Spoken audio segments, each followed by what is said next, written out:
Vitória contra tudo e contra todos. Tem áudio do VAR que entrega a má intenção desse árbitro e não foi por falta de aviso a vocês. Tem atualização importante na negociação do Flamengo com Giovani Reyna e além disso tem o Boto falando sobre o João Félix. Tudo isso no vídeo de hoje, mas antes eu quero saber se você já se inscreveu no canal, já deu o seu like e ativou o sininho para não perder nenhuma notificação. Já fez isso tudo? Então pega a visão, segue o Lucão e bora pro vídeo! Seja bem-vindo ao canal Lucão Vital. E fala galera, eu sou o Lucão Vital, estamos aqui hoje para falar tudo do nosso Mengão. Segunda-feira, coisa linda, mais do que de bom humor, com essa vitória importantíssima do Flamengo na casa do Palmeiras, 2-0, incontestável, contra tudo e contra todos, sim.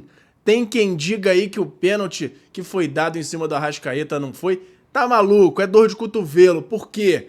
A quantidade de vezes que esse juiz tentou garfar o Flamengo só na partida de ontem não tá escrito e a gente vai listar aqui todos os detalhes desse jogo. Delegação do Flamengo já chegou no Rio de Janeiro na noite desse domingo com um novo protocolo depois do episódio que aconteceu lá com o Rossi. Agora o time chega no aeroporto e vai pro Ninho do Urubu todo junto de ônibus. E aí do Ninho é que cada um pega o seu carro e vai para casa para evitar ter que andar à noite ou de madrugada em pontos ali em volta do aeroporto. Então agora está sendo feito esse novo protocolo aí para evitar qualquer problema.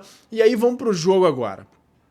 Vamos falar, primeiro falando que o Flamengo se reapresenta agora às 9h30 da manhã, treina na segunda-feira, treina na terça e viaja para enfrentar o Deportivo Táchira na quarta-feira no jogo decisivo pela Libertadores, que o Flamengo precisa vencer bem, porque a tendência é que no outro jogo a LDU vença o Central Córdoba e acontecendo isso, se o Flamengo se mantiver à frente no saldo de gols, passa em primeiro e mantém a vantagem na segunda fase da Libertadores. Agora, vamos falar os destaques do jogo de ontem.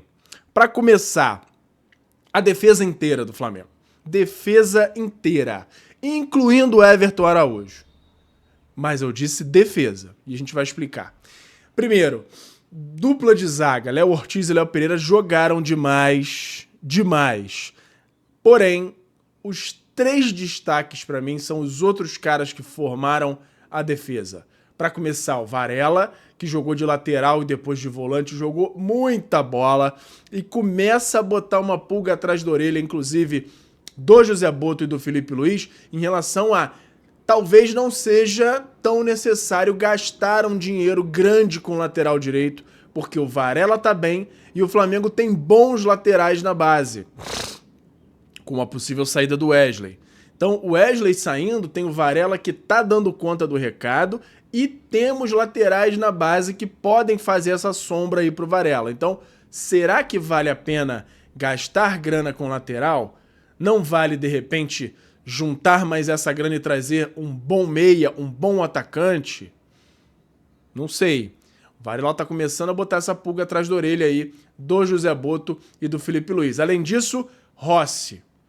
O que esse cara está agarrando é um absurdo.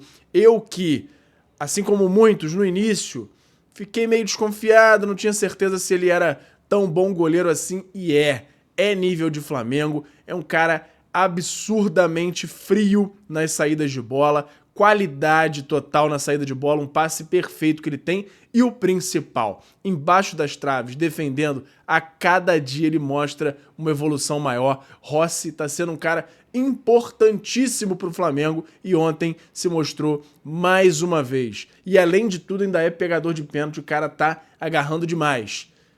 E pra mim, para completar essa trinca aí de destaques da defesa do Flamengo, o Alexandro.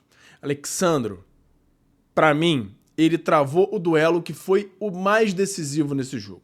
Se você pegar os últimos jogos do Palmeiras, o cara que mais se destacou, que decidiu os jogos, foi o Estevão, jogando ali pela direita. E o Estevão tá no bolso do Alexandro. O Alexandro joga muito, ele faz parecer fácil essa função de lateral, marcou demais o Estevão não conseguiu fazer nem perto do que ele faz nas outras partidas, e isso foi crucial para o Flamengo vencer esse jogo, porque o Estevão, quando tem liberdade, ele joga muito e ele é decisivo. Agora, ele tem que se ligar porque ele tá indo pro Chelsea e o nível de marcação lá fora é esse nível do Alexandro aí. Só que a gente sabe que o Alexandro é um nível muito bom de marcador. Então, quando ele pegar caras desse nível do Alexandro, ele vai ter problema. Então, ele mesmo já tem que se virar, até porque ele provavelmente vai ser um cara de seleção brasileira e vai ter jogadores desse nível sempre marcando ele. Então, pra mim, Alexandro foi o ponto-chave do Flamengo nessa partida de ontem. Além disso, Everton Araújo, que é o cara que complementa esse sistema defensivo aí do Flamengo, pelo menos nos caras com características de defesa, que a gente sabe que o time inteiro marca, mas o Everton Araújo é o cara ali mais defensivo depois da linha de defesa em si. Defensivamente, ele foi muito bem. Ele cobre os espaços, ele volta em todas as situações. Agora, ele precisa melhorar muito a parte ofensiva.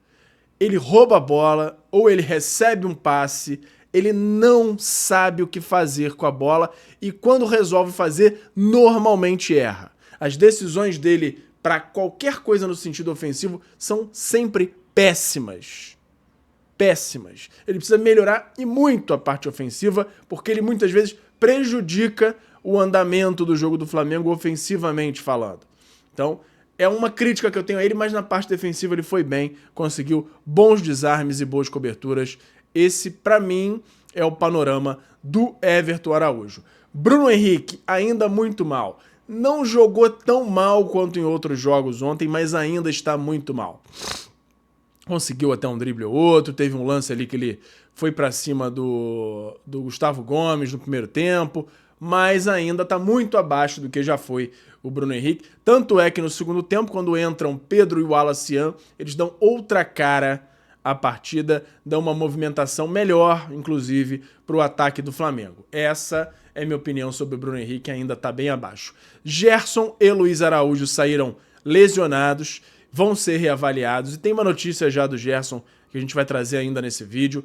Arrascaeta fez o gol de pênalti, mas pra mim ele foi mal na partida, bem apagado, não jogou tanto quanto vem jogando nos outros jogos e tem números sensacionais no Brasileiro que a gente vai trazer também nesse vídeo de hoje. Segundo tempo, como eu disse, a entrada de Pedro e o Wallace mudaram o jogo e fizeram o Flamengo conseguir ampliar o placar com o Ayrton Lucas, que entrou bem também. Ele, quando entra nessas posições mais ofensivas, ele é muito perigoso por ser muito veloz, preocupa muito a defesa adversária e acaba dando espaço para outros jogadores. Ayrton Lucas também foi bem útil na partida de ontem contra o Palmeiras.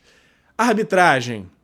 Como esperado, surpreendendo um total de 0 pessoas. Arbitragem vergonhosa e tendenciosa ao Palmeiras. Só marcaram o pênalti para o Flamengo porque o VAR chamou e insistiu.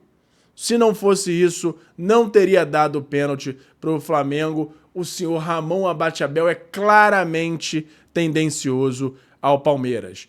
Primeiro, pênalti mal marcado na mão ali do Varela, que bateu na mão dele, mas claramente fora da área. Tem o áudio do VAR que saiu aí falando sobre isso, que deixou clara a má intenção do árbitro. Teve pisão do Gomes no Luiz Araújo, já com o Gomes com amarelo, que não foi dada. Foi dada a falta, mas não foi dado o cartão amarelo. Ninguém em nenhum momento nem chama pra falar nada. Então, claramente ele tinha que tomar o segundo amarelo ali. Joelhada do goleiro Everton no Léo Ortiz dentro da área. Aquilo ali é pênalti, a bola tá em jogo. Você sai com o joelho alto e dá nas costas do jogador, é pênalti. Mas vão dar o pênalti pro Everton? Não vão nunca. E ele faz isso todo jogo.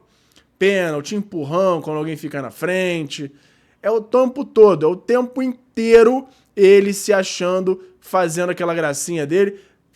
Pagou, né? Porque foi provocar o Arrascaeta na hora do pênalti. O Arrascaeta tirou ele pra M nenhuma, botou no canto dele, ele ficou com cara de tacho. Então o Everton ficou com cara de otário no pênalti, vai continuar fazendo as palhaçadas dele porque não vai tomar amarelo, não vai ser expulso nunca, mas tomou um golzinho humilhante de pênalti o goleiro o Everton. Pênalti do Arrasca, falando nisso, que foi, claro, pênalti você não precisa dar uma banda no outro, uma rasteira. O Arrascaeta claramente ia sair na cara do gol, o outro esticou o braço, impediu a progressão dele, isso é pênalti. É uma falta que claramente seria dada fora da área e foi um pênalti dado porque estava dentro da área, isso é óbvio. O árbitro, é óbvio, é claro que não ia dar de início, mas o VAR chamou, insistiu, e aí depois disso o pênalti foi dado pro Flamengo fazer o 1-0. Então, arbitragem tendenciosa e claramente já pendendo pro lado do Palmeiras, mas não deu. Contra tudo e contra todos, o Flamengo conseguiu uma vitória importantíssima, colou no Palmeiras, Cruzeiro tá colado atrás também, e tem ainda o Bragantino que joga hoje e pode ficar tudo embolado, os 4 primeiros lá na frente. Isso é bom, melhor do que se o Flamengo perde, o Palmeiras já abria 7 pontos de vantagem, e aí o negócio podia ficar mais complicado, mas o Flamengo tem que manter essa pegada aí para continuar brigando lá na frente e quem sabe até passar e abrir uma vantagem na primeira colocação. Números do Flamengo no Brasileirão: 6 vitórias, 3 empates e 1 derrota, 70% de aproveitamento, 19 gols marcados, 7 jogos sem sofrer gols, 13 chutes e meio por jogo, 2.8 chances por jogo, 12.6 faltas por jogo. Números do SofaScore. Na carreira, o goleiro Rossi soma 22 pênaltis defendidos, o que coloca entre os goleiros argentinos com mais defesas de pênaltis desde 1990. Pelo Flamengo, ele tem 4 defesas em 6 pênaltis. Que temporada do Rossi no Flamengo. E agora, vamos falar aqui um pouquinho sobre a questão da lesão do... Primeiro, números do Alexandro contra o Palmeiras, que jogou demais, para mim foi o destaque da partida. 90 minutos jogados, 74% de acerto no passe, 1 drible certo, 2 desarmes, 2 interceptações, 8 cortes, 5 de 9 duelos ganhos, 4 faltas. Arrascaeta no Brasileirão 2025, 8 jogos, 8 gols e 3 assistências, jogando demais. Ontem não jogou tanta bola assim, mas tá sendo um cara importantíssimo pro Flamengo. Quando ele e o Gerson jogam, o Flamengo é outro. Primeira avaliação dos médicos do Flamengo no joelho de Gerson foi animadora. Não acreditam ser nada grave, porém, é claro, vão aguardar os exames para ver o diagnóstico. Mas isso já é uma boa notícia, porque preocupa muito até para essa partida contra o Deportivo Táchira. O ideal é que a gente tenha o Gerson disponível, porque ele muda a cara do meio-campo do Flamengo. Vamos ver no que vai dar isso aí. O Flamengo tá sem quase meio-campo nenhum. Se o Gerson se machucar, vai ser complicado montar esse meio aí do Flamengo, hein? De repente até o Varela vai precisar entrar ali. Na zona mista, Léo Ortiz falou sobre a joelhada que levou do Everton em uma disputa de bola. Não conversei com ele, com o Everton, mas só acho que não era necessária a joelhada. Só posso dizer que tá doendo pra caramba. E agora, coletiva do Felipe Luiz, os destaques.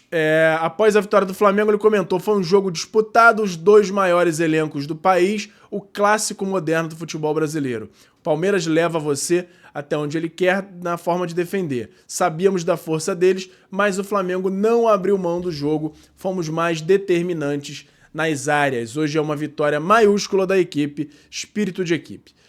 Felipe Luiz sobre arbitragem: vou continuar sem opinar dos árbitros. O pênalti do Varela, ele disse que bate na perna dele primeiro. E o pênalti do Arrascaeta, obviamente, foi pênalti.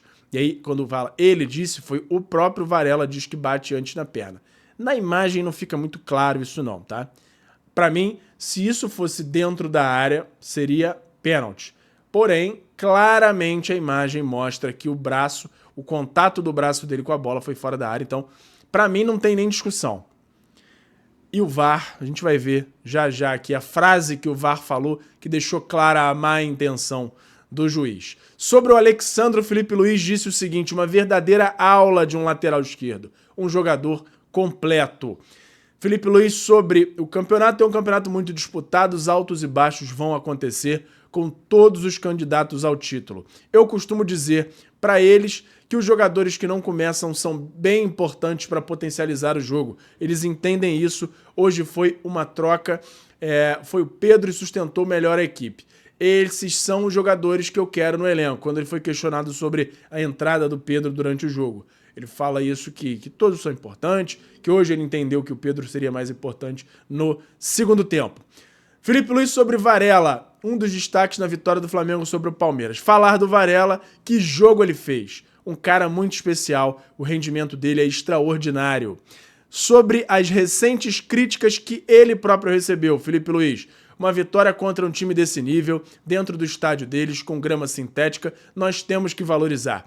Eu continuo sendo o mesmo, então, se vão me criticar, eu só peço que sigam vendo o que está sendo feito. Dito isso, o resultado eu não controlo. Com críticas ou não, eu continuo sendo o mesmo. E aí, Felipe Luiz sobre Pedro ficar como opção no banco, a escolha foi por um plano de jogo. Eu acreditava que o Pedro iria nos ajudar mais no segundo tempo. Eu já falei que eu monto o time pensando no melhor para o Flamengo e eles entendem isso. Felipe Luiz revelou que tirou o Cebolinha no intervalo depois do atacante ter relatado que não estava se sentindo bem fisicamente em campo. Michael acabou entrando em seu lugar. Felipe Luiz sobre o retorno de Vinha na quarta-feira. Está muito perto de voltar, é um jogador destemido, eu acredito que ele vai demorar pouco tempo para voltar. Essas foram as falas principais dele na coletiva depois do jogo do Mengão. E agora, olha essa frase que o VAR falou, que dá para ouvir claramente no áudio da conversa dos juízes na hora da análise da mão do Varela no pênalti dado para o Palmeiras, no pênalti que não existiu. Claramente o árbitro do VAR, depois que o Ramon Abate-Abel já vai para lá ver o lance, ele fala: por referência do corpo dele, está fora. Que é, no momento que eles estão discutindo se o braço dele está dentro ou fora, no momento do contato com a bola, ele fala claramente isso. Por referência do corpo dele, está fora da grande área. Então, fica aí essa informação que deixa clara a má intenção do senhor Ramon Abate-Abel, que só marcou o pênalti para o Flamengo porque o VAR chamou e insistiu, e estava muito claro que eles impediram a progressão do Arrascaeta. Então, difícil. E não é por falta de aviso, porque tem vídeo meu de antes do jogo já falando que ele é escalado todo ano para apitar Flamengo e Palmeiras no Allianz Parque e fez o que fez. Isso contra o Flamengo, que dá essa repercussão toda. Imagina contra outros times menores o que não é feito com a arbitragem do Brasileirão e com esse nível aí de coisas que acontecem entre Palmeiras, CBF e arbitragem. Que abriu o olho, porque a tendência é piorar. E agora, falando sobre mercado da bola, tem uma atualização importante sobre negociação com Giovanni Reina. Flamengo continua na busca do 10 e a informação é que as negociações por Giovanni Reina continuam e houve uma atualização dizendo que os valores iniciais estão próximos ali ao que o Flamengo pensa como orçamento ideal. A princípio, o Flamengo tenta um empréstimo com opção de compra, e essa parte aí dos valores ideais é em relação ao salário do jogador. O Flamengo precisa acertar a questão do empréstimo, se vai conseguir um empréstimo gratuito, se vai precisar pagar, se vai fechar essa opção de compra, de repente pagando um valor inicialmente e abatendo o valor da opção de compra desse valor pago pelo empréstimo. Então, tudo isso está sendo negociado, mas é um passo a mais dado para que o Flamengo consiga fechar com Giovanni Reina. E a última notícia foi a entrevista do José Boto lá para o Gazeta dello Sport para falar sobre uma série de assuntos, sobre a carreira dele próprio, mas entre outros assuntos ele falou pequena, assim, de forma curta, sobre a possibilidade da chegada do João Félix ao Flamengo. E aí ele falou o seguinte: sobre o João Félix, o jogador quer permanecer na Europa e nesse momento não vem para o Flamengo. Esse foi o discurso do Boto nessa entrevista dada ao Gazeta dello Sport da Itália sobre a possibilidade da chegada do João Félix. Beleza? Por hoje era isso. E fala, galera da nação rubro-negra, nação maior e mais amada de todo o Brasil. Antes de encerrar o vídeo, eu quero saber se você já deu like no vídeo, já se inscreveu no canal e já ativou o sininho para não perder nenhum novo vídeo. Além disso, tem o botão hypar, que me ajuda muito a levantar o vídeo, a mandar o vídeo para cada vez mais gente. Você que tá aí no celular, lá na parte dos comentários, é só arrastar pro lado que vai aparecer a opção de hypar, e você clicando lá me ajuda muito a crescer o canal e me incentiva a continuar produzindo conteúdo aqui para vocês. Me ajuda nisso aí, beleza? Muito obrigado e até a próxima! Obrigado por assistir. Não se esqueça de deixar o like, se inscrever no canal, ativar o sininho das notificações e nos seguir em todas as redes. Até a próxima!